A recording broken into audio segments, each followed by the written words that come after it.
नमस्कार, मैं हूँ सिकता देओ और आज खास चर्चा नीट और नेट के पेपर लीक के विवाद के बाद देश भर में हंगामा छाया हुआ है।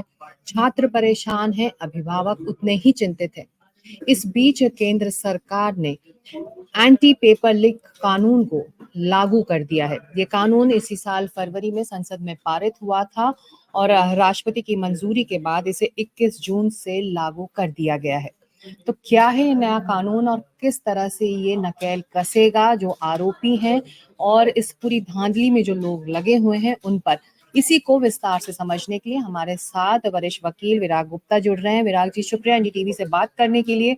सबसे पहला सवाल तो यही कि ये नया कानून किस तरह से आश्वस्त कर रहा है छात्रों को, उनके पेरेंट्स को, उनके अभिभावकों को? सिकता जी, जो नया कानून है शेड्यूल के हिसाब से पहले इस बात समझना जरूरी है कि 6 एजेंसियों पे की परीक्षाओं पर लागू होता है। वो यूपीएससी है, स्टाफ सिलेक्शन कमीशन है, रेलवे रिक्रूटमेंट बोर्ड है, बैंकिंग है, सेंट्रल गवर्नमेंट के कुछ एग्जामिनेशन और एनटीए की परीक्षाएं जिसमें अभी कंट्रोवर्सी चल रही है। तो ये सारी परीक्षाओं पे लागू नहीं होगा। राज्यों को इस कानून के अनुसार कानून बनाने की जरूरत है और कई राज्यों में पहले से ही नकल विरोधी कानून हैं, पिछले 25-30 सालों से कानून हैं, लेकिन ये पहला सेंट्रलाइज कानून है और ये कानून सामान्य नकल रोकने की बजाय प्रोफेशनल डिग्रीज और जॉब में जो धांधली हो रही है उसको रोकने के लिहाज से बनाया गया है। और उम्मीद है कि इस कानून के लागू होने के बाद जो ये बहुत बड़े बड़े जो अभी गड़बड़ियां हो रही हैं, जो बच्चों को दिक्कत हो रही है, उस पर अंकुश लगेगा, नकल माफिया पे अंकुश लगेगा, एग्जाम माफिया पे अंकुश लगेगा। लेकिन बहुत सारी बातें और हैं जो इस कानून के साथ पूरी करनी होंगी। विराग जी, आप प्रावधानों की बात करें, इस कानून के प्रावधान क्या कहते हैं? आप क्या क्या प्रावधान हैं अगर आरोपी गिरफ्त में आते हैं जांच एजेंसियों के?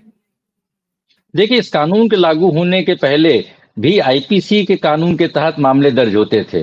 आईपीसी में धारा 420, 468 और 120 बी के तहत जो आपराधिक साजिश के मामले दर्ज होते थे, उसमें 7 साल तक की सजा का प्रावधान था। जो नए कानून हैं, इन कानूनों में जो चैप्टर 2 हैं उसमें अनफेयर मीन्स पूरा उसमें उन्होंने बताया है और चैप्टर 3 में उन्होंने ऑफेंसेज और पनिशमेंट बताया है कि किस किस टाइप के ऑफेंसेज हैं और क्या क्या पनिशमेंट हैं। उसमें सर्विस प्रोवाइडर की अलग तरीके के ऑफेंस है। सर्विस प्रोवाइडर मीन्स जो इन एग्जाम्स को कंडक्ट कराते हैं। जो एजेंसी है उसके लिए चैप्टर 5 में ऑफेंसेज हैं कि इस अगर कानून का उल्लंघन हुआ तो उन्हें पब्लिक सर्वेंट माना जाएगा और अपराध के साथ साथ उनके खिलाफ भ्रष्टाचार के मामले भी हो सकते हैं। तो कोई भी आदमी नकल करे, कराए, वेबसाइट से कोई गड़बड़ी करे, कंप्यूटर सिस्टम के साथ छेड़छाड़ करे, परीक्षार्थियों के साथ धोखाधड़ी करे या किसी भी तरीके से जो परीक्षा की जो शुचिता है उसमें कंप्रोमाइज कराता है, उसके लिए हर वर्ग के लिए अलग अलग ऑफेंस हैं। 2 साल, 30 साल, 5 साल या 7 साल या 10 साल तक की सजा का प्रावधान है।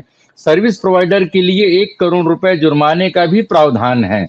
और क्या इन कानूनों के साथ आईपीसी के भी कुछ कानूनों के तहत मामला दर्ज हो सकेगा, क्योंकि कुछ ऐसे अपराध हो सकते हैं, हो सकता है जो इस कानून के तहत कवर नहीं हो। तो आईपीसी भी अब खत्म हो करके जो नए कानून बने हैं वो क्रिमिनल कानून 1 जुलाई से लागू होने के लिए नोटिफिकेशन जारी हुई है और इन कानूनों में संगठित अपराधों का भी जिक्र है। जिन संगठित अपराधों का बीएनएस में, भारतीय न्याय संहिता में जिक्र है, तो अगर वो लागू हो गए तो दोनों के साथ इनका सिंक्रोनाइजेशन हो जाएगा। ये बताइए विराग जी कि अगर हम स्टेप बाय स्टेप जाएं, फर्जी कैंडिडेट अगर पकड़े जाते हैं तो उन पर किस तरह का जुर्माना, क्या सजा इस तरह के फर्जी कैंडिडेट्स के लिए हो सकती है इस कानून के तहत? नहीं, फर्जी कैंडिडेट अगर पकड़े गए तो उसमें जांच के बाद जो 3-4 पहलू आएंगे कि क्या फर्जी कैंडिडेट्स को जो वहां पर एंट्री दिलाई गई तो क्या सर्विस प्रोवाइडर या जो एग्जाम कंडक्टिंग एजेंसी है उसका भी कोई उसमें रोल है, कनाइवेंस है कि नहीं है।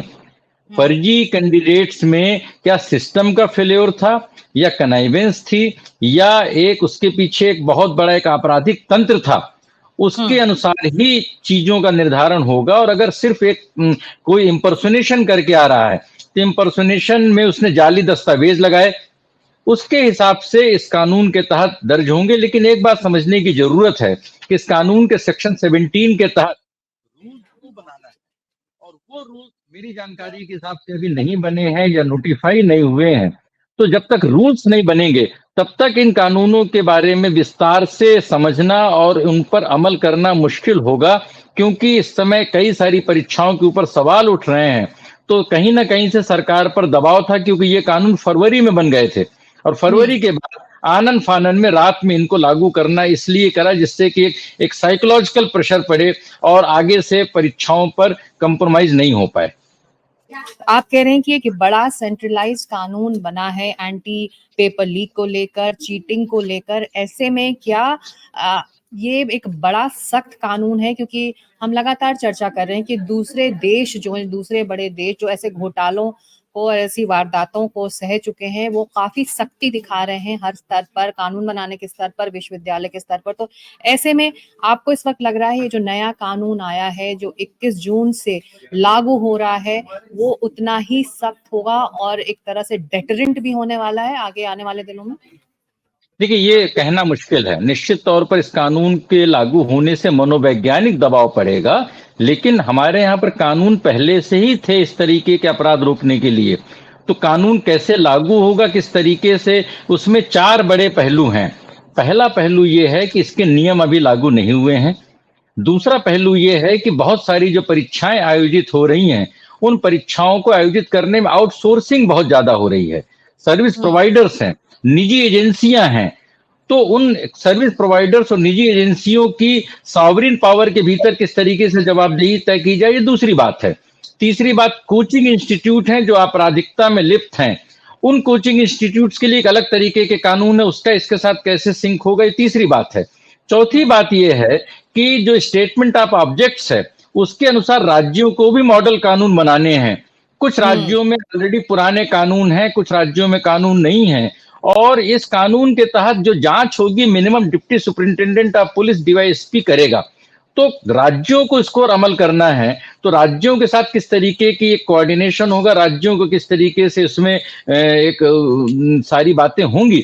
और क्योंकि सिर्फ ये केंद्रीय ये जो जॉब हैं या केंद्रीय जो प्रोग्राम्स एग्जाम्स है उसी पे लागू होगा, और बहुत सारे जो राज्यों की परीक्षाएं उनमें धांधली हो रही हैं, तो युवा सभी तरीके की धांधली से पीड़ित हैं। पुराने जमाने में भारत की परीक्षा प्रणाली विश्व में सर्वोपरि थी, यहाँ के बच्चे विदेश जाके नाम करते थे। इन एग्जाम्स की धांधली होने की वजह से पूरा जो एक क्रेडेंशियल्स है वो क्रेडेंशियल्स गड़बड़ा रहा है, और उम्मीद है कि इस कानून को तरीके से लागू किया जाएगा जिससे कि भरोसा वापस लौटे। तो आप ये कह रहे हैं कि जो सेंट्रल एजेंसीज हैं जो परीक्षा कराती हैं, उन पर ये कानून लागू हो पाएगा, लेकिन स्टेट लेवल पर अभी तालमेल होना बाकी है, आप इस वक्त ये कह रहे हैं विराग जी? निश्चित तौर पर स्टेट में अभी तालमेल होना इसलिए बाकी है क्योंकि अगर मैं राज्यों की लिस्ट अगर पढ़ूं तो उड़ीसा में 1988 में, आंध्र प्रदेश में 1997 में, यूपी में 1998 में, झारखंड में 2001 में, छत्तीसगढ़ में 2008 में, राजस्थान में 2022 में और गुजरात उत्तराखंड में 2023 में कानून बने हैं। अब उन कानूनों का इन कानून के साथ में कितना तालमेल है, कितने उसमें विरोधाभास है, ये समझने की बात है। क्योंकि जो 25 साल पहले कानून बना है और उस आज के कानून के हिसाब से, क्योंकि उस समय तो कंप्यूटर सिस्टम भी नहीं था, तो अब ये जो तो इस कानून का आईटी जो नया बीएनएस है उसके साथ कैसे सिंक्रोनाइजेशन होगा, आईटी एक्ट के साथ कैसे होगा, किस तरीके से अंतरराज्यीय जो गिरोह है उनके ऊपर कैसे कार्रवाई होगी, किस तरीके से इसके नियमों को नोटिफाई किया जाएगा, क्या जो धांधली पहले से हो चुकी हैं उन धांधलियों पे ये कानून, क्योंकि आपराधिक कानून रिट्रोस्पेक्टिवली लागू नहीं हो सकते हैं, तो क्या पुराने मामलों में नए कानून के तहत मामले दर्ज हो सकेंगे? बहुत सारे सवाल हैं जिन पर अभी जवाब आना बाकी है। तो ऐसे में जब नीट पेपर लीक को लेकर ये जो पूरा मामला और कार्रवाई चल रही है, उसका एपिसेंटर बिहार है, तो बिहार में इस वक्त आप क्या बता सकते हैं, किस तरह के कानून लागू हैं? और हालांकि ये पूरा मामला अब केंद्रीय शिक्षा मंत्रालय के तहत भी उसके अंतर्गत आ रहा है, वो ओवरसी कर रहा है, लेकिन फिर भी इस राज्य के बारे में अभी किस तरह की जानकारी है आपके पास कानून को लेकर, जो अमल में लाई जा सकती है अगर आरोप साबित होते हैं तो? देखिए, इस कानून के चैप्टर 4 के सेक्शन 12(2) में एक प्रोविजन है जिसके अनुसार अगर केंद्र सरकार चाहे तो ऐसे कानून के जब उल्लंघन हो तो उन अपराधों की जांच केंद्रीय एजेंसी से कराई जा सकती है। जो पुराना नेट के एग्जामिनेशन है उसको रद्द किया गया क्योंकि डार्क नेट में उसके पर्चे उसके मिले उसके। बिहार में डिप्टी चीफ मिनिस्टर बोल रहे हैं कि एक नेता के पीएस इसमें इन्वॉल्व थे पेपर लीक में।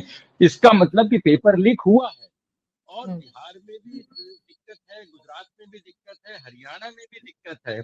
और जब ये परीक्षा है तो सेक्शन 12(2) के तहत 12(2) के तहत मुझे लगता है कि केंद्र सरकार को सीबीआई से इसमें जांच करानी चाहिए जिससे कि राज्यों के पुलिस के साथ एक ऐसा ना हो कि पूरा मामला डिरेल हो जाए। तो सबसे पहले इस कानून को यहीं से अमल में लाना चाहिए और सीबीआई से जांच करा करके दूध का दूध पानी का पानी होना चाहिए। तो एक आखिरी सवाल, 21 जून से ये नया एंटी पेपर लीक कानून लागू हो रहा है, लेकिन अभी इसको क्या जो कहते हैं ना कि ज्यादा टीथ मिलने में अभी वक्त है। देखिए, इस कानून के जब हम स्टेटमेंट ऑफ ऑब्जेक्ट्स पढ़ेंगे तो ये इसमें लिखा गया है कि परीक्षाओं की प्रणाली को ठीक करने के लिए सरकार ने किस तरीके से स्टेप बाय स्टेप कदम उठाए। उसमें लिखा हुआ है सेल्फ अटेस्टेशन किया गया, एग्जामिनेशन का जो साइकिल था वो 6 से 10 महीने किया गया, रिक्रूटमेंट ग्रुप सी और डी के लिए इंटरव्यू खत्म किए गए और कंप्यूटर बेस्ड जो रोजगार मेला में अपॉइंटमेंट लेटर दिए गए। उसी के अगली कड़ी में एक बताया गया कि एक हमारी जो एग्जामिनेशन है, जो हमारी रोजगार के जो नौकरियों के एग्जाम हैं उनके क्रेडेंशियल्स अच्छे रहें, उसको ठीक रखने के लिए कानून बनाया जा रहा है। इस कानून के तहत केंद्र को पहल करनी पड़ेगी कि सभी राज्यों में भी ये कानून तरीके से लागू हो जिससे एक देश एक कानून हो।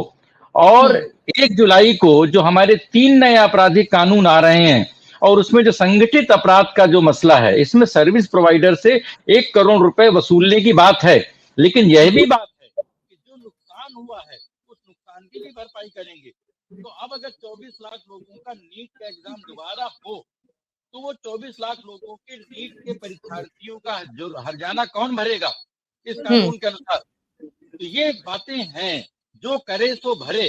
तो जिन सर्विस प्रोवाइडर्स की वजह से ये पूरी गफलत हुई है उन्हें सिर्फ आपराधिक दंड के तहत नहीं दंडित करना चाहिए, उनसे हर्जाना जुर्माना लेना चाहिए जिससे भविष्य में ऐसी चीजें नहीं हो। एक सिक्का जी महत्वपूर्ण बात और है, यूजीसी हर बार एक ऐसी यूनिवर्सिटीज की लिस्ट जारी करती है जो अवैध तरीके से लोगों को फर्जी तरीके से डिग्री देती हैं।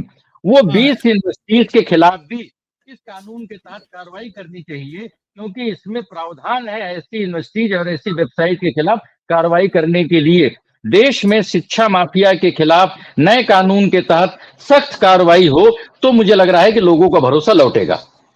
जी, बहुत शुक्रिया हमसे बात करने के लिए, इस कानून को बारीकी से समझाने के लिए। तो इंतजार रहेगा कि आखिर ये तालमेल कब तक राज्य सरकारों के साथ केंद्र सरकार का बन पाता है और हमारे जो छात्र हैं, अभिभावक हैं, वो आश्वस्त हो पाएंगे कि ये नया कानून वाकई इस फर्जीवाड़े को, इस घोटाले को और इसके दोषियों को एक सख्त सजा के प्रावधान की तरफ ले जाएगा। बहुत शुक्रिया विराग गुप्ता इस चर्चा के लिए।